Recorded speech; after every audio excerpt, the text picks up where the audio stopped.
Hello everyone, welcome back to my channel. I am Pooja और आज हम बात करेंगे मंथली कंपाइलेशन के थर्ड पार्ट पर। आज हमें बात करनी है अप्रैल मंथ में जितने भी इम्पॉर्टेंट अपॉइंटमेंट्स हुए हैं, अवार्ड्स दिए गए हैं या फिर किसी व्यक्ति की डेथ हो गई है तो ऑबिचुरीज एंड यहाँ पर बुक्स के बारे में डिस्कशन करेंगे। तो आज का टॉपिक ऑफ डिस्कशन है अप्रैल 2024 मंथली करेंट अफेयर्स, जहाँ पर हम appointments, books, awards and obituaries पे डिस्कस करेंगे। एंड ये मंथली कंपाइलेशन का पार्ट नंबर 3 है। फर्स्ट पार्ट में मैंने आप लोगों को अप्रैल मंथ के टॉप 100 MCQ करा दिए थे। अगर आपने ये वाला वीडियो नहीं देखा है तो मैं आपको सजेस्ट करूंगी इस वीडियो को ज़रूर देखना। यहाँ से आपको क्वेश्चन एग्जाम में 100% मिलेगा, ठीक है।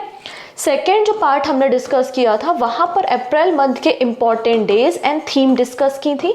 और अप्रैल मंथ के जो इम्पॉर्टेंट डेज एंड थीम है वो इम्पॉर्टेंट है क्योंकि यहाँ पर आपको 5 अप्रैल एक बहुत इंपॉर्टेंट डे, 24 अप्रैल हो गया, 7 अप्रैल हो गया, है ना, आपका 13 अप्रैल है, 14 अप्रैल है, तो इसके अलावा 18 अप्रैल, 17 अप्रैल है ना, हीमोफीलिया डे। तो ये कुछ इंपॉर्टेंट डे हैं जो लगातार एग्जाम में पूछे गए हैं। आप चाहे तो PYQs भी निकाल कर देखिए, अप्रैल मंथ से सबसे ज़्यादा क्वेश्चंस पूछे गए हैं। तो इसलिए आपको इंपॉर्टेंट डेज वाला सेगमेंट भी कवर करना है और ये थर्ड पार्ट है। ये जो तीनों पार्ट हो जाएंगे, इसका PDF कहाँ पर है? तो PDF आपको मेरे टेलीग्राम पे मिल जाएगा एंड टेलीग्राम की लिंक डिस्क्रिप्शन में अवेलेबल है, या सिंपली सर्च कीजिएगा पूजा जैन CA 247, तो भी आप मेरे टेलीग्राम तक पहुंच जाएंगे। क्लियर? चलिए स्टार्ट करते हैं पहले सेगमेंट पे, विच इज अपॉइंटमेंट। ओके, तो सबसे पहली अपॉइंटमेंट है, ये है सीताराम मीना और इन्हें नेक्स्ट एम्बेसडर टू नाइजर बनाया गया है। इंडिया से लोगों को विदेशों में भेजा जाता है एज अ राजदूत या फिर आप कह सकते हैं एम्बेसडर की तरह। तो नाइजर में सीताराम मीना को इंडिया का नेक्स्ट एम्बेसडर अपॉइंट किया गया है। ये जो एम्बेसडर्स होते हैं या हाई कमिश्नर्स होते हैं, इनकी appointment ministry of external affairs करता है।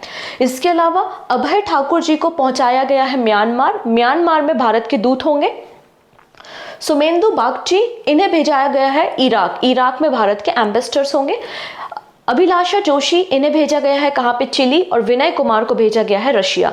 ये विनय कुमार जी की जो अपॉइंटमेंट है ये बहुत इंपॉर्टेंट है। अगर इन सब में से कोई क्वेश्चन बनाना होगा तो मैं विनय कुमार जी से बनाऊंगी। क्यों? क्योंकि रशिया और इंडिया के अपने एक रिलेशन है, राइट। और अभी रशिया में जब प्रेसिडेंशियल इलेक्शन हुए हैं और वापस से पुतिन आप देखेंगे कि राष्ट्रपति बन गए हैं, तो उस लिहाज से ये विनय कुमार जी की अपॉइंटमेंट बहुत इंपॉर्टेंट है और इन्हें रशिया भेजा गया है इंडिया का नया एम्बेसडर बना के। डन। चलिए अब बात करते हैं नेक्स्ट बॉडी के बारे में, जिसका नाम है ATMA। ठीक है, ATMA का फुल फॉर्म क्या होता है? Automotive tyre manufacturer association, ATMA आत्मा। ठीक है, बेसिकली ATMA के न्यू चेयरमैन इलेक्ट हुए हैं अर्णव बैनर्जी। ये है अर्णव बैनर्जी। ATMA का फॉर्मेशन 1975 में हुआ था और बेसिकली ये हमारे देश के अंदर जितने भी टायर मैन्युफैक्चरिंग इंडस्ट्रीज हैं उनको रिप्रेजेंट करने की जो बॉडी है वो ATMA आपको देखने को मिल जाएगी। हमारे देश की जो टॉप टायर मैन्युफैक्चरिंग कंपनीज है, जैसे कि अपोलो टायर हो गया, CET हो गया, JK tyre, MRF, TVS tyre, ये सभी आपको ATMA के मेंबर देखने को मिलेंगे। ओके, चलिए अगले पर्सन के बारे में बात करते हैं जिनका नाम है जॉयश्री दास वर्मा। जॉयश्री दास वर्मा को रिसेंटली न्यू प्रेसिडेंट बनाया गया है फिक्की लेडीज ऑर्गेनाइजेशन में। सो फिक्की का एक वीमेन आर्म है जो कि वीमेन को सपोर्ट करने और वीमेन स्टार्टअप और बिजनेस को सपोर्ट करने का काम करता है। तो फिक्की लेडीज ऑर्गेनाइजेशन की प्रेसिडेंट बनाई गई है जॉयश्री दास गुप्ता और ये 41 नंबर की नेशनल प्रेसिडेंट है। इनका टेन्योर 1 साल का 2024 से 2025 तक ही रहने वाला है। ठीक है, यहाँ पर जो फिक्की लेडीज ऑर्गेनाइजेशन है इसका फॉर्मेशन कब हुआ था? तो 1983 में आप देखेंगे इसका फॉर्मेशन किया गया था। आप यहाँ पे दास गुप्ता जी को देख सकते हैं। ठीक, चलिए अगली पर्सन जो बहुत इंपॉर्टेंट मुझे लगता है, ये नाम इंपॉर्टेंट है हमारे एग्जाम के लिए। हम बात कर रहे हैं PIB, प्रेस इंफॉर्मेशन ब्यूरो, जो कि एक इम्पॉर्टेंट हमारे देश की एक बॉडी है जिसका फॉर्मेशन 1919 में 1919 में हुआ था। ठीक है, तो principal director general of press information bureau किसे बनाया गया है? शेफाली शरण। ये है शेफाली शरण। ठीक है, शेफाली शरण को PIB का डायरेक्टर जनरल बनाया गया है, प्रिंसिपल डायरेक्टर बनाया गया है। ये बहुत इंपॉर्टेंट अपॉइंटमेंट है। अगले पर्सन है संजय नायर। संजय नायर को एसोचैम का प्रेसिडेंट बनाया गया है 2024-25 के लिए। एसोचैम के बारे में अगर बात करते हैं तो एसोचैम का मतलब होता है associated chamber of commerce and industry, जो कि इंडिया की एक लार्जेस्ट एसोसिएशन है जो कि डिफरेंट इंडस्ट्रियलिस्ट को लीड करने का या उनको रिप्रेजेंट करने का काम करती है। ठीक है, यहाँ पे 2024-25 के लिए प्रेसिडेंट कौन बन गए हैं? संजय नायर, और इन्होंने अजय सिंह को रिप्लेस किया है। ये संजय नायर आपको देखने को मिलेंगे 2024-25 के लिए एसोचैम के प्रेसिडेंट है।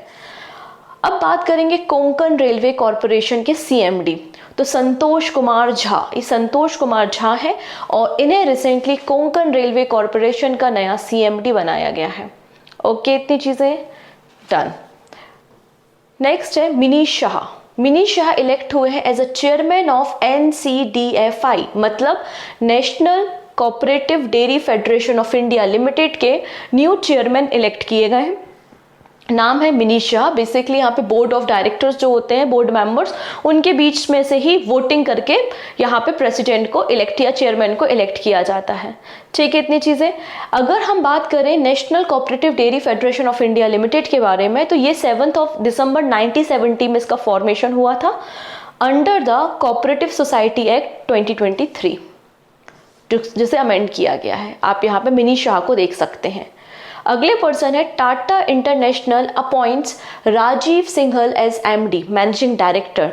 तो Tata group global trading and distribution arm है जिसका नाम है टाटा इंटरनेशनल, और टाटा इंटरनेशनल के न्यू MD बनाए गए हैं राजीव सिंघल, और इन्होंने आनंद सेन को रिप्लेस करने का काम किया है। ठीक है, नेक्स्ट ये है आयुष्मान खुराना, और इन्हें इलेक्शन कमीशन ऑफ इंडिया ने अपने कैंपेन्स को, मतलब यूथ जो है, न्यू जो वोटर्स हैं, उनको इनकरेज करने के लिए अपने कैंपेन्स का ब्रांड एम्बेसडर बनाया है। ठीक है, तो election commission ropes in Ayushmann Khurrana to urge youth to vote. ये यूथ को बोलेंगे कि आइए और वोट कीजिए। अभी हमारे करेंट जो चीफ इलेक्शन कमिश्नर हैं वो कौन है आप देखेंगे, राजीव कुमार आपको मिल जाएंगे। नेक्स्ट है स्विगी। स्विगी अपॉइंट सुपर्णा मित्रा एज न्यू इंडिपेंडेंट डायरेक्टर। तो यहाँ पर आप देखेंगे पहले टाइटन कंपनी में CEO थी, काम कर रही थी, और अभी इन्हें स्विगी का नया इंडिपेंडेंट डायरेक्टर बनाया गया है। नाम है सुपर्णा मित्रा। अगले पर्सन है लव कुमार, और लव कुमार को अपॉइंट किया है as a IG in special protection group. SPG commandos के बारे में आपने सुना होगा, जो कि प्राइम मिनिस्टर और उनकी फैमिली को सिक्योरिटी प्रोवाइड करते हैं। एंड SPG का फॉर्मेशन 1985 में हुआ था। तो ये जो आपका स्पेशल प्रोटेक्शन ग्रुप है, इसके ही IG मतलब इंस्पेक्टर जनरल 2 सालों के लिए कौन बन गए हैं? लव कुमार बन गए हैं। नेक्स्ट है विप्रो। ये इंपॉर्टेंट अपॉइंटमेंट है। इन्फोसिस, TCS, विप्रो, जो हमारी बड़ी बड़ी IT फर्म्स हैं, टेक कंपनीज हैं, उनके CEO, उनके MD अगर कोई अपॉइंटमेंट होती है तो आप देखेंगे एग्जाम में पूछा जाता है। ठीक है, तो विप्रो ने अपॉइंट किया है श्रीनिवास पालिया को as a CEO and MD। तो CEO और MD कौन बन गए हैं विप्रो के? श्रीनिवास पालिया बन गए हैं। विप्रो ग्रुप को ओनर कौन है? तो ओनर है यहाँ पे अजीम प्रेम जी। अच्छा, जो श्रीनिवास पालिया है, इनका जो टेन्योर है वो 5 सालों के लिए होगा। ठीक है, 5 ईयर टर्म के लिए इन्हें बेसिकली बनाया गया है। ओके, विप्रो का हेडक्वार्टर बेंगलुरु में है। विप्रो का फॉर्मेशन 29 दिसंबर 1945 को हुआ था। एंड प्रेजेंटली जो विप्रो के चेयरमैन हैं उनका नाम है रिशाद प्रेम जी। ठीक, ओके, चलिए अब ये जो पर्सन है ये बहुत इंपॉर्टेंट है। डायरेक्टली इनका नाम पूछा जा सकता है कि ये किस देश से बिलोंग करती हैं या इनका स्पोर्ट कौन सा है। ठीक है, मैं बात कर रही हूँ ओलंपिक चैंपियन बेलेरी एडम के बारे में। और ये जो बेलेरी एडम है, इन्हें ग्लोबल एम्बेसडर बनाया गया था TCS वर्ल्ड 10 के बेंगलुरु मैराथन में, जो रिसेंटली कंक्लूड हो गई है। कहाँ से बिलोंग करती हैं? न्यूजीलैंड से बिलोंग करती हैं, और इनका एसोसिएशन शॉर्ट पुट से आपको देखने को मिलेगा। इन्होंने 2008 और 2012 में गोल्ड मेडल जीता था शॉर्ट पुट में, तो इनका नाम हमारे लिए इंपॉर्टेंट है। चलिए, नेक्स्ट है SAT मतलब सिक्योरिटी एपेलेट ट्रिब्यूनल के प्रिसाइडिंग ऑफिसर अपॉइंट हुए हैं दिनेश कुमार। तो दिनेश कुमार जी को प्रिसाइडिंग ऑफिसर बनाया गया है सिक्योरिटी एपेलेट ट्रिब्यूनल में। इसके पहले ये कर्नाटका हाई कोर्ट में जस्टिस हुआ करते थे। अभी जो सिक्योरिटी एपेलेट ट्रिब्यूनल है ये क्या करती है? इसने हाई कोर्ट को एक तरीके से रिप्लेस किया है, और जो आपकी रेगुलेटरी बॉडी है जैसे कि सेबी हो गई, आपकी इरडई एंड इसके अलावा pension fund regulatory and development authority, ये जो 3 रेगुलेटरी बॉडीज हैं, इनके जो भी केसेस होते हैं उनको सुनने का काम कौन करता है? एसएटी सिक्योरिटी एपेलेट ट्रिब्यूनल करता है। ठीक है, इतनी चीजें। प्रिसाइडिंग ऑफिसर यहाँ पे दिनेश कुमार को बनाया गया है। This is very important appointment. अब यहाँ पर 2-4 नाम मैं बताने वाली हूँ जो आपको नहीं भूलना है अपकमिंग एग्जाम के लिए। ये है मनोज पांडा। पांडा जी को रिसेंटली 16 फाइनेंस कमीशन का फुल टाइम मेंबर बनाया गया है। एक्चुअली 16 फाइनेंस कमीशन के सारे मेंबर्स की अपॉइंटमेंट पहले ही हो चुकी थी, बट हुआ क्या था, यहाँ पे निरंजन राज अध्यक्ष, इन्होंने पर्सनल रीजन की वजह से जो 16 फाइनेंस कमीशन के मेंबर चुने गए थे उन्होंने स्टेप डाउन कर लिया, पीछे हट गए। उसके बाद यहाँ पे मनोज पांडा को बेसिकली 16 फाइनेंस कमीशन का फुल टाइम मेंबर बनाया गया है।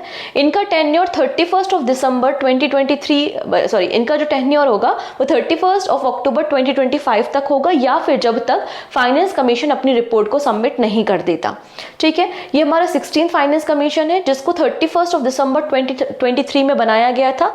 फाइनेंस कमीशन कौन बनाता है? प्रेसिडेंट ऑफ इंडिया बनाते हैं। किस आर्टिकल के अंदर बनाते हैं? तो आर्टिकल 280 के अंदर इसका गठन किया जाता है। चेयरमैन कौन है? तो डॉक्टर अरविंद पनगरिया हमारी कंट्री के 16 फाइनेंस कमीशन है, और हमारा जो 15 फाइनेंस कमीशन है उसके चेयरमैन कौन है? एनके सिंह है।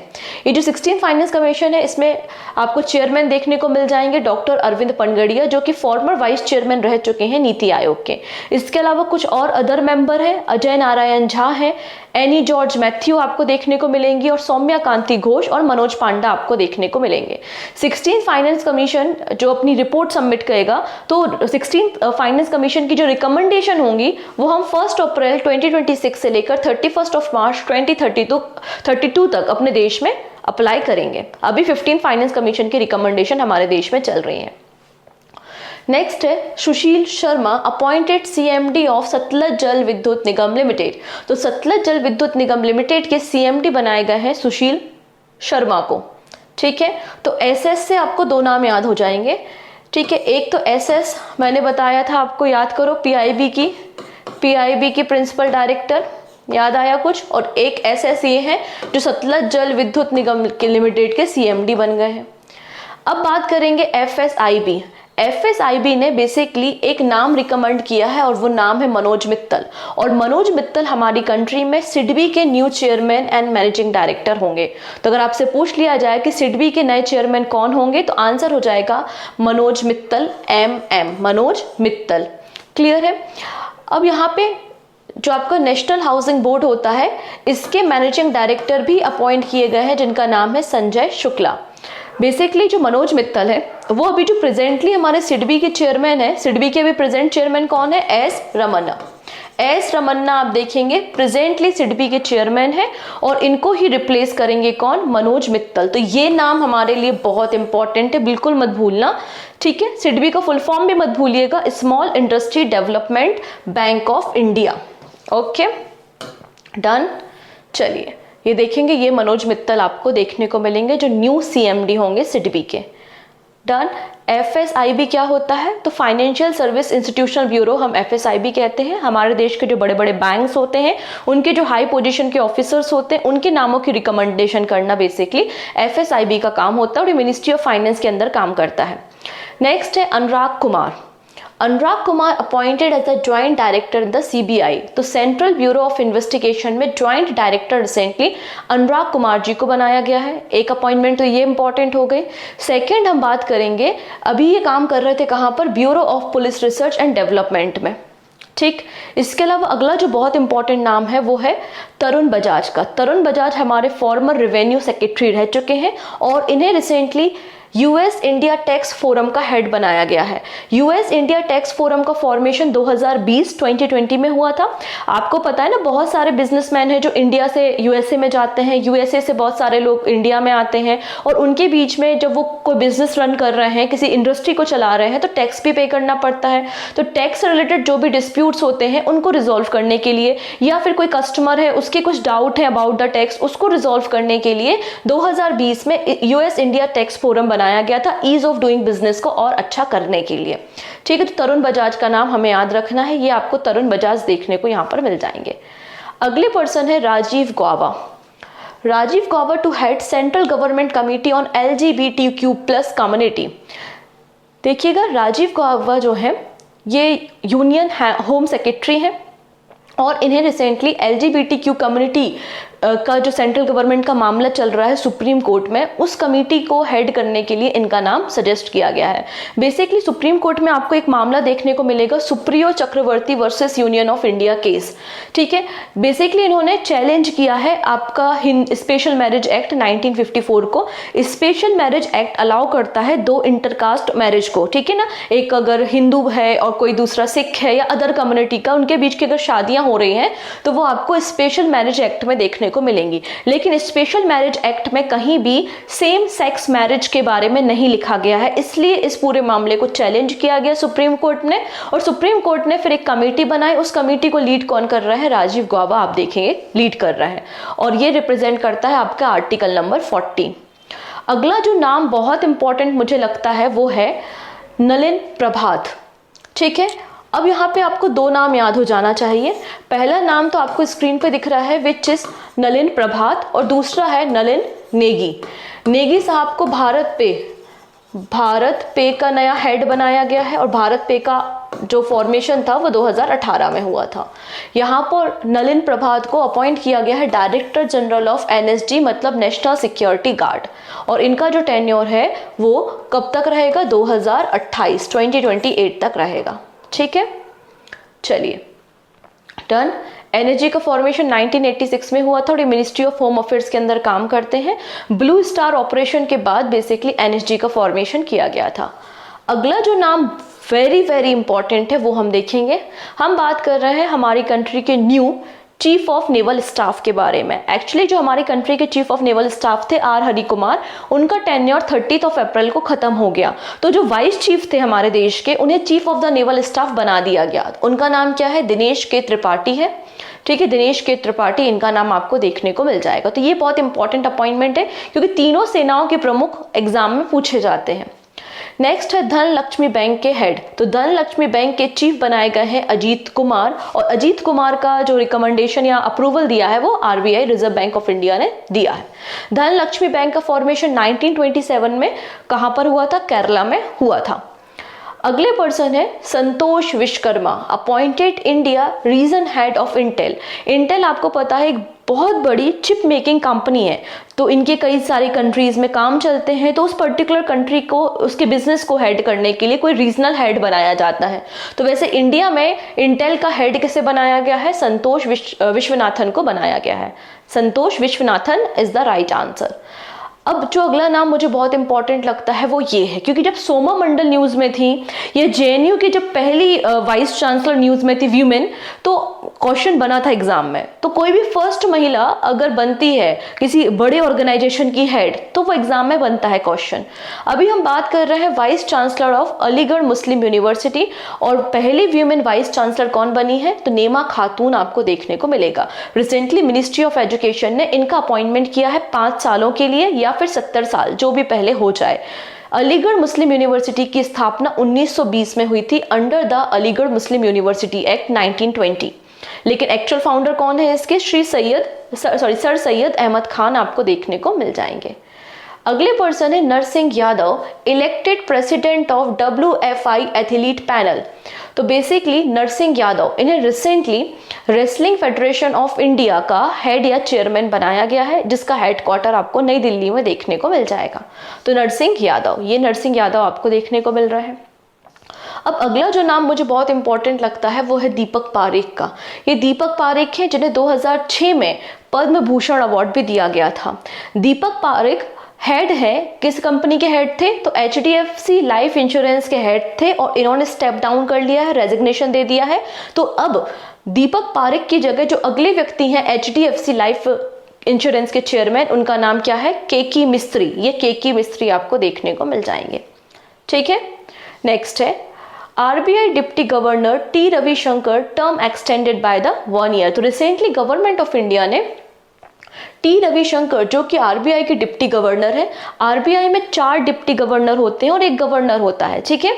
तो RBI जो गवर्नर है T रविशंकर, उनका टेन्योर 1 साल के लिए बढ़ा दिया गया है। इनकी नियुक्ति 2021 में हुई थी, और अभी 3 मई 2024 से फर्दर ऑर्डर तक के लिए इनके टेन्योर को बढ़ा दिया गया है, ठीक है, इतनी चीज़ें। यहाँ पर कुछ एडिशनल इन्फॉर्मेशन है अबाउट द आरबीआई। आरबीआई की पहली वीमेन डिप्टी गवर्नर कौन थी? तो AKJ उदेशी थी, जो कि 2003 से 2005 के बीच में आरबीआई की डिप्टी गवर्नर रही थी। और अभी प्रेजेंटली गवर्नर कौन है? तो शक्तिकांत दास है। और आरबीआई का फॉर्मेशन किस कमेटी के रिकमेंडेशन से हुआ था, ये बात करेंगे आप मुझे कमेंट सेक्शन में। क्वेश्चन क्लियर है? आज का क्वेश्चन ऑफ द डे आपके पास है कि बताइए आरबीआई का फॉर्मेशन किस कमेटी के रिकमेंडेशन से हुआ था। डन। चलिए, अगले पर्सन है अमिताभ चौधरी, जिन्हें एक्सिस बैंक का MD एंड CEO रीअपॉइंट किया है। ठीक है, रीअपॉइंटमेंट की गई है क्योंकि 2019 से एक्सिस बैंक के MD एंड CEO हैं। कौन? अमिताभ चौधरी। इनका टेन्योर 3 साल के लिए, 3 इयर्स के लिए एक्सटेंड किया गया है, मतलब 2025 तक के लिए। एक्सिस बैंक का हेड ऑफिस आपको मुंबई महाराष्ट्र में देखने को मिल जाएगा। डन। तो ये थे हमारे सारे के सारे इंपॉर्टेंट अपॉइंटमेंट्स जो कि अप्रैल मंथ में हुए, जिनमें से कुछ नाम बड़े इंपॉर्टेंट हैं, जैसे कि PIB की प्रिंसिपल डायरेक्टर हो गई, हमारे NSG हो गए, SPG कमांडर हो गए, या फिर आपका CBI के बारे में हमने बात की, अलीगढ़ मुस्लिम यूनिवर्सिटी के बारे में बात की। ठीक है, आपका अमिताभ कांत हो गए, इसके अलावा आपका जो T रविशंकर हो गए। तो ऐसे कुछ नाम आपको याद रखने हैं जो अप्रैल मंथ से आपको किसी सेट में देखने को मिलेंगे। ठीक है, आने वाले एग्जाम में। अगर वीडियो आपको पसंद आ रहा है, यूजफुल लग रहा है, तो आप बिल्कुल लिंक को शेयर कर सकते हैं अपने फ्रेंड्स के साथ। और पहली बार आ रहे हो तो सब्सक्राइब कर लेना, जिससे इसी तरीके के अपकमिंग क्लासेस के नोटिफिकेशन आपको मिल सके। बहुत जल्दी हम अप्रैल मंथ का सारा कंपाइलेशन खत्म करके तुरंत ही स्टार्ट करेंगे हिस्ट्री की सीरीज डिटेल डिस्कशन आपके सभी कॉम्पिटिटिव एग्जाम के लिए। मतलब मैं इस तरीके से आपको हिस्ट्री पढ़ाने वाली हूं ना, जो आपको प्री से लेकर मेंस तक कवर कर देता है। मतलब अगर आप CGL दे रहे हो तो भी आपको काम आएगा, CPO, CDS, आपका रेलवे एग्जाम, डिफेंस एग्जाम, जितने भी आप स्टेट एग्जाम, जितने भी आप एग्जाम देते हैं, सब में वो हिस्ट्री का कोर्स आपको मदद करेगा। ठीक है, ओके। फर्दर इन्फॉर्मेशन के लिए आप मेरे टेलीग्राम से भी ऐड हो सकते हैं। चलिए, नेक्स्ट सेगमेंट है which is books and author.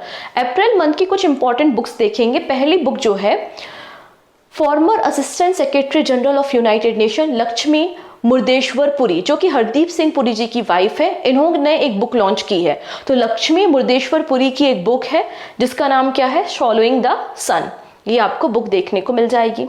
चलिए, अगली जो बुक बहुत इंपॉर्टेंट है, अगर बुक्स सेगमेंट से कोई क्वेश्चन बनाना हो तो वो यहाँ से बनेगा कि सलमान रश्दी ने रिसेंटली अपनी एक नई बुक लॉन्च की है जिसका नाम है नाइफ। जिसका नाम क्या है? नाइफ है। सलमान रश्दी को बेसिकली आप देखेंगे बुकर प्राइज भी मिल चुका है 1981 में। इनकी एक और बुक आपको याद रखनी है, मिडनाइट चिल्ड्रन। ये क्वेश्चन भी सेवरल टाइम एग्जाम में पूछा गया है कि मिडनाइट चिल्ड्रन किसकी बुक है, तो सलमान रश्दी की बुक आपको देखने को मिल जाएगी। चलिए, नेक्स्ट बुक है जस्ट अ मर्सनरी। ये बुक बेसिकली आप देखेंगे दुबरी सुब्बा राव ने लिखी है, जिसमें इन्होंने अपना जो करियर की शुरुआत की थी, किस तरीके से फाइनेंस सेक्रेटरी भी रहे थे और फिर आरबीआई के गवर्नर बने, और आरबीआई के गवर्नर और गवर्नमेंट के बीच में क्या हमेशा कॉन्फ्लिक्ट होता है, क्या चीज़ें बीच में आती हैं, तो वो सारी बातें, उस टेंशन को बेसिकली इस बुक में रखा गया है। और ये आपके जो दुबरी सुब्बा राव हैं, ये farmer reserve bank of India के गवर्नर रह चुके हैं, इसलिए ये बुक बहुत इंपॉर्टेंट हो जाती है। जस्ट अ मर्सनरी, ये आप देख सकते हैं, सुब्बा राव की बुक है। एंड लास्ट बुक है गोवा के गवर्नर PS श्रीधरन पिल्लई, और इनकी जो बुक है ये 221 मतलब 221 नंबर की बुक इन्होंने रिसेंटली रिलीज की है। नाम है हेवनली आइलैंड ऑफ गोवा। ठीक है, तो ये आपकी बुक्स है जो इंपॉर्टेंट है, जो मुझे इंपॉर्टेंट लगती है, यहाँ से क्वेश्चन आ जाएगा। नेक्स्ट सेगमेंट है अवार्ड। चलिए, अब कुछ इंपॉर्टेंट अवार्ड्स हम यहाँ पे डिस्कस करने वाले हैं। तो hockey India every year hockey India awards को डिस्ट्रीब्यूट करता है, और इस साल ये 6 नंबर का एडिशन था। तो हॉकी इंडिया का ये 6 नंबर का एडिशन था। सबसे पहले हम बात करेंगे men's player of the year. तो men's player of the year कौन बने हैं? हार्दिक सिंह बने हैं। हार्दिक सिंह, जो कि वाइस कैप्टन है हमारे इंडियन हॉकी टीम के, हार्दिक सिंह। दूसरा नाम आता है women's player of the year किसे बनाया गया है? तो सलीमा तेते को बनाया गया है। अब यहाँ पे जो mains player of the year या फिर women's player of the year है, इनको प्राइज मनी कितनी दी जाएगी? तो आप देख सकते हैं प्राइज मनी है 25 लाख रुपए। तो हार्दिक सिंह और सलीमा तेते को 25 लाख रुपए दिए जाएंगे।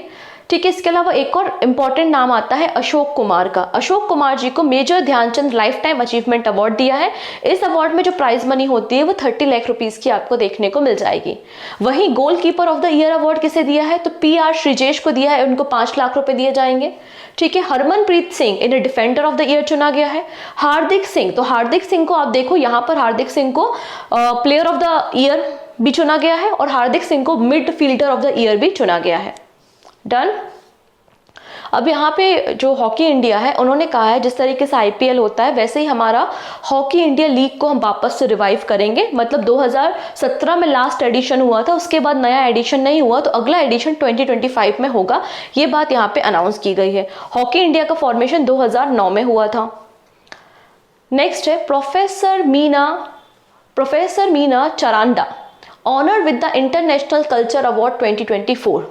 तो ये प्रिंसिपल हैं, कहाँ पर प्रिंसिपल है, ये कालिंदी कॉलेज दिल्ली यूनिवर्सिटी में मीना जी, और इनको एजुकेशन फील्ड में अपना सर्विसेज देने के लिए, सोशल सर्विसेज करने के लिए बेसिकली इंटरनेशनल कल्चर अवार्ड दिया गया है for the year of 2024। Next Vedanta group की कंपनी है जिसका नाम है बाल्को।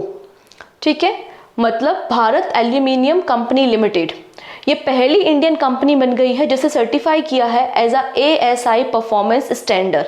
अब ये क्या होता है, ASI का मतलब यहाँ पर एल्यूमिनियम स्टीवार्डशिप इनिशिएटिव है। बेसिकली ये सर्टिफिकेशन उन कंपनीज को दिया जाता है जिनकी प्योरिटी होती है, मतलब जो मटेरियल वो प्रोड्यूस कर रहे हैं वो 99% तक आपका प्योर हो, जिसमें आपकी इम्प्योरिटीज बहुत ज़्यादा कम हो और आपके गवर्नेंस प्रॉपर हो, ट्रांसपेरेंसी हो आपके गवर्नेंस में। तो ऐसी कंपनीज को बेसिकली ये सर्टिफिकेशन दिया जाता है। तो ये छत्तीसगढ़ बेस्ड जो आपकी बाल्को कंपनी है, जो कि वेदांता ग्रुप की कंपनी है, ये पहली इंडियन कंपनी बन गई है जिसे ASI परफॉर्मेंस स्टैंडर्ड सर्टिफिकेशन दिया गया है। नेक्स्ट बात करेंगे सतलज जल विद्युत निगम लिमिटेड के बारे में, और इसे outstanding corporate social responsibility award दिया गया है। 15th CIDC विश्वकर्मा अवार्ड 2024 किसे दिया गया है, सतलज जल विद्युत निगम लिमिटेड को दिया गया है। इन्होंने बेसिकली अपनी रिस्पॉन्सिबिलिटी सर्विस समझते हुए 450 करोड़ रुपीस अलग अलग एक्टिविटीज में इन्वेस्ट किए हुए हैं। डन, इतनी चीजें। सतलज जल विद्युत निगम लिमिटेड का फॉर्मेशन 1988 में आप देखेंगे हुआ था। ओके। नेक्स्ट है INS Sharda. INS Sharda awarded on the spot unit citation for anti piracy operation. तो बेसिकली INS शारदा का जो क्रू मेंबर था उन्होंने 19 क्रू मेंबर्स की जान बचाई थी, उनको सेफली रिलीज किया था। बेसिकली एक शिप था जिसका नाम है ओमरी, और इसको होस्टेज बना लिया गया था। तो इन्हीं लोगों को रेस्क्यू किया था किसने, INS शारदा के क्रू मेंबर ने। इसलिए INS शारदा को on the spot unit citation award दिया गया है। अब चंद्रयान 3 मिशन तो इम्पॉर्टेंट है ही, ठीक है, भले कितना पुराना हो जाए, यहाँ से तो क्वेश्चन कभी भी बन सकता है, एज अ स्टैटिक बन सकता है। तो रिसेंटली इसरो की चंद्रयान 3 मिशन को prestigious John L Jack Swigert junior award दिया गया है। ये अवार्ड US बेस्ड स्पेस फाउंडेशन के द्वारा दिया जाता है। डन। नेक्स्ट है जॉर्ज लूकस, स्टार वॉर के डायरेक्टर है जॉर्ज लूकस। इन्हें रिसेंटली पाल्म डियोर अवार्ड के लिए सिलेक्ट किया गया है। अभी जो आपके कांस फिल्म फेस्टिवल अवार्ड होंगे 77th नंबर के कांस फिल्म फेस्टिवल अवार्ड कब होंगे, 25 मई को होंगे। तो यहाँ पे जो सबसे बड़ा अवार्ड होता है वो पाल्म डियोर अवार्ड होता है, और इसके लिए किसे चुना गया है, जॉर्ज लुकास को बेसिकली चुना गया है। तो ये नाम हमारे लिए इंपॉर्टेंट है। नेक्स्ट है American president gold voluntary service award. ये जो American president gold voluntary service award है, इसकी शुरुआत 2003 में हुई थी। तो कोई भी इंडिविजुअल जो अमेरिका में रह के 500 घंटे 500 आवर वॉलंटरी ह्यूमैनिटेरियन सर्विसेज करता है, सोशल सर्विसेज करता है, तो उसको ये अवार्ड दिया जाता है। एंड पहले यहाँ पर इंडियन मॉन्क बन गए हैं जैन आचार्य लोकेश मुनि, जिन्हें ये अवार्ड दिया गया है। जैन आचार्य लोकेश मुनि फाउंडर है नॉन गवर्नमेंटल ऑर्गेनाइजेशन अहिंसा विश्व Bharat and the world peace centre India के। नेक्स्ट लता दीनानाथ मंगेशकर अवार्ड। तो यहाँ पर लता जी की याद में ये अवार्ड दिया जाता है, ठीक है। पहला अवार्ड किसे दिया गया था? प्राइम मिनिस्टर नरेंद्र मोदी जी को दिया गया था। दूसरा अवार्ड किसे दिया गया था? तो आशा भोसले जी को दिया गया था। 2022 से ही अवार्ड की शुरुआत हुई है और ये जो तीसरा एडिशन है, तो तीसरे एडिशन में 3 लोगों को चुना गया है। 3 पर्सन है जिन्हें लता दीनानाथ मंगेशकर अवार्ड दिया गया है। कौन कौन से हैं? अमिताभ बच्चन मिल जाएंगे, इसके अलावा AR रहमान का नाम आपको मिलेगा और रणदीप हुड्डा का नाम आपको यहाँ पर देखने को मिल जाएगा। डन। नेक्स्ट है GMR Hyderabad international airport receive Skytrax award for best airport staff. तो best airport staff in India and south Asia 2024 ये अवार्ड किसे दिया गया है? तो ये अवार्ड हैदराबाद इंटरनेशनल एयरपोर्ट को दिया गया है बाय द स्काईट्रैक्स। क्लियर है? डन। चलिए अगला जो अवार्ड है वो है आपका आर्यभट्ट अवार्ड। आर्यभट्ट अवार्ड की शुरुआत कब हुई थी? तो आंसर हो जाएगा यहाँ पर आर्यभट्ट अवार्ड आप देखेंगे 1954 के आसपास इसको स्टार्ट किया गया था। ठीक है। आर्यभट्ट अवार्ड बेसिकली कोई भी ऐसा व्यक्ति जो कि एस्ट्रोनॉटिक्स और एस्ट्रोफिजिक्स की फील्ड में या फिर एरोस्पेस टेक्नोलॉजी की फील्ड में कंट्रीब्यूट करता है तो उन्हें ये अवार्ड दिया जाता है। 1958 में इसका आई थिंक स्टार्टिंग हुई थी और पी सुब्बा राव जी को इस साल का आर्यभट्ट अवार्ड दिया गया है। पी सुब्बा राव चेयरमैन है कहाँ के? अनंत टेक्नोलॉजी के। ठीक है। नेक्स्ट है वर्ल्ड प्रेस फोटो 2024 अवार्ड। तो अभी जो गाजा और आपका इजराइल का वॉर चल रहा था तो गाजा में एक फोटोग्राफर है, पैलेस्तीन फोटोग्राफर है, जिन्होंने एक पिक्चर को क्लिक किया था कहाँ पर? गाजा में, और उसी पिक्चर को basically world press photo of the year award दिया है और उनका नाम क्या है? मोहम्मद सालेम आपको देखने को मिल जाएगा।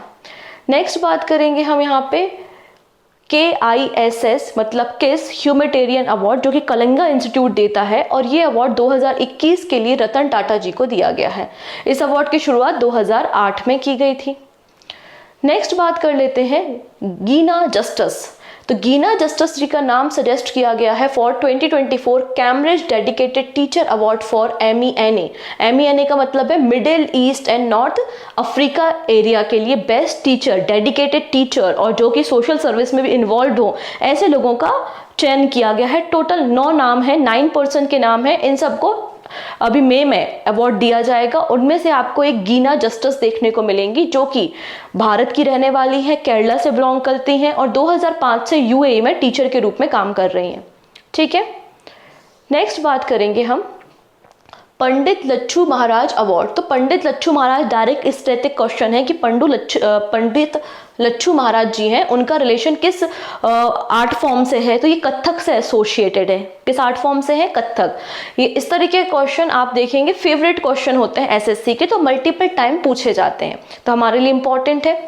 तो रिसेंटली यहाँ पे कुछ लोगों का नाम, 10 लोगों का नाम बेसिकली आया है जिनको पंडित लच्छू महाराज अवार्ड दिया जाएगा। कब दिया जाएगा? 31 अगस्त 2024 को दिया जाएगा, लखनऊ उत्तर प्रदेश में। ठीक है, इतनी चीजें। अब इनमें से जो नाम इंपॉर्टेंट है उनको हम देखेंगे, लेकिन पहले मैं बता देती हूँ पंडित लच्छू महाराज जी को संगीत नाटक अकादमी अवार्ड भी मिल चुका है 1957 में। आपको यहाँ पर एक लिस्ट दिख रही होगी। इस लिस्ट के कुछ इंपॉर्टेंट नाम हम देख लेते हैं जो हमारे लिए इंपॉर्टेंट है, जैसे कि उमा शर्मा। उमा शर्मा जी को 2015 के लिए अवार्ड दिया गया है और इनका एसोसिएशन भी कथक से है। नेक्स्ट है उमा डोगरा, 2017 के लिए इनको दिया गया है और इनका रिलेशन भी कथक से है। फिर हेमा मालिनी जो कि एक इम्पॉर्टेंट नाम है, इनको 2018 के लिए पंडित लच्छू महाराज अवार्ड दिया गया है। नेक्स्ट है सायरा बानो, इनको 2019 के लिए अवार्ड दिया गया है। फिर आपको यहाँ पे 2000 आप देखेंगे किसका, मालविका मित्रा। मालविका मित्रा इंपॉर्टेंट नाम है, इनको 2021 के लिए दिया गया है। इनका रिलेशन भी आपको कथक से देखने को मिलेगा। एंड संध्या पुरचा, ये आपको 2020 के लिए है भरतनाट्यम से। और लास्ट में आ जाइए जयपुर से कथक का आप 2024 का अवार्ड पंडित राजेंद्र गंगानी को दिया गया है। तो आपको ईयर वाइज याद रखना है, कौन कौन से ईयर आपको याद रखने हैं। 2015 का याद रख लीजिए, 2018, 19, 20 और 24। पहले आप इनको याद रखो, बाकी सब भूल भी जाओ तो चल जाएगा, लेकिन ये कुछ नाम नहीं भूलने।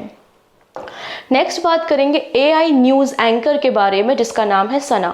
और सना AI न्यूज एंकर है इंडिया टुडे ग्रुप में और इसे रिसेंटली ग्लोबल मीडिया अवार्ड में 2 अलग अलग कैटेगरी में अवार्ड दिया गया है और ये अवार्ड सेरेमनी लंदन में हुई थी।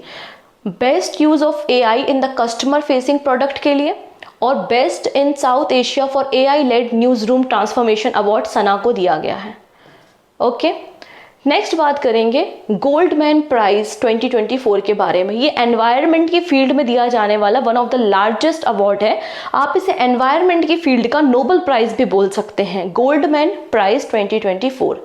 तो रिसेंटली अवार्ड की घोषणा कर दी गई और आप यहाँ पे देख सकते हैं टोटल 6 व्यक्ति हैं जिनको इस साल ये अवार्ड दिया जा रहा है। और इन 6 पर्सन में आपको एक इंडियन नाम देखने को मिलेगा, विच इज आलोक शुक्ला का नाम। तो ये नाम मुझे लगता है किसी पेपर में मिलेगा, क्योंकि हसदेव के जो जंगल हैं वो बहुत लंबे समय से न्यूज़ में आपको देखने को मिलेंगे। तो बेसिकली आलोक शुक्ला, इन्होंने छत्तीसगढ़ बचाओ आंदोलन की शुरुआत की थी और जो हसदेव के जंगल हैं उनको बचाने के लिए इन्होंने काम किया था। इसलिए आलोक शुक्ला जी को 2024 का गोल्डमैन प्राइज दिया जा रहा है। छत्तीसगढ़ से बिलोंग करते हैं और हसदेव के जो जंगल है छत्तीसगढ़ में, उन्हें लंग्स ऑफ छत्तीसगढ़ भी कहा जाता है। गोल्डमैन एनवायरमेंटल प्राइज की शुरुआत 1989 में की गई थी। डन, क्लियर हो गई थी चीजें। एंड लास्ट सेगमेंट है वो है ऑबिचुरीज। मैंने उतनी ही चीजें ली हैं जितनी इंपॉर्टेंट है, क्योंकि न्यूज में तो काफी कुछ रहता है, इतना सारा पढ़ना नहीं है, हमें उतना पढ़ना है जहां से क्वेश्चन फंस जाए और हम सही करके आ जाएं। ठीक है, तो ऑबिचुरीज देखेंगे, 4-5 ही हैं। सबसे पहला और मोस्ट इंपॉर्टेंट है पीटर हिक्स का नाम। ये नाम मुझे लगता है कि स्पेशली अगर जो CDS का पेपर देने वाले हैं या फिर रेलवे एग्जाम देने वाले हैं, तो मुझे लगता है ये साइंस एंड टेक्नोलॉजी का भी एक क्वेश्चन बनता है। दैट्स वाई आपको ये क्वेश्चन मिल सकता है, पीटर हिक्स का नाम। तो पीटर हिक्स, इनकी रिसेंटली डेथ हो गई है और इन्हें 2013 में आप देखेंगे नोबेल प्राइज दिया गया था। फिजिक्स की फील्ड में 2013 में नोबेल प्राइज दिया गया था। जब मैंने आपको साइंस की सीरीज डिस्कस की थी, मैंने लगभग 2022 और 2023 के सभी शिफ्टों में SSC साइंस के क्वेश्चंस को कवर करा दिया CGL के। तो अगर आपने नहीं देखा है तो आप उसको देखिएगा, तो आपको पता चलेगा काफी सारे क्वेश्चन नोबेल प्राइज से पूछे गए हैं। तो नोबेल प्राइज 2013 फिजिक्स की फील्ड में पीटर हिक्स को अवार्ड मिला था, क्योंकि इन्होंने हिग्स बोसॉन पार्टिकल को डिस्कवर किया था, जिन्हें हम गॉड पार्टिकल्स के नाम से भी जानते हैं। अगला नाम है सुधीर कक्कर, जिन्हें हम फादर ऑफ इंडियन साइकोलॉजी भी कहते हैं और इनकी भी डेथ हो गई है। तो फादर ऑफ इंडियन साइकोलॉजी किसे कहा जाता है, स्टैटिक क्वेश्चन, तो सुधीर कक्कर का नाम आपको देखने को मिल जाएगा। एंड अगला नाम और लास्ट नाम है दलीप सिंह मजीठिया के बारे में, और ये हमारे देश के ओल्डेस्ट लिविंग पायलट थे इंडियन एयरफोर्स के, और 103 साल की उम्र में इनकी भी डेथ हो गई है। तो ये थी हमारी ऑबिचुरीज। तो आई होप आपको इस सारा का सारा डेटा समझ में आया होगा। सारा इंपॉर्टेंट डेटा है। ये मंथली करंट अफेयर्स आपके रिवीजन के लिए बहुत अच्छा है। आप 1-2 बार पढ़ेंगे, सारे नाम आपको याद हो जाएंगे और आप आसानी से एग्जाम में भी एलिमिनेट कर पाओगे ऑप्शन को। ठीक है, तो हम मिलेंगे फिर नेक्स्ट सेगमेंट में, जहाँ पे हम कुछ स्टेट न्यूज़, नेशनल न्यूज़ को कवर करेंगे। तब तक के लिए अपना ध्यान रखिएगा, टेक केयर, एंड जाते जाते लिंक को शेयर ज़रूर करेंगे। Bye bye.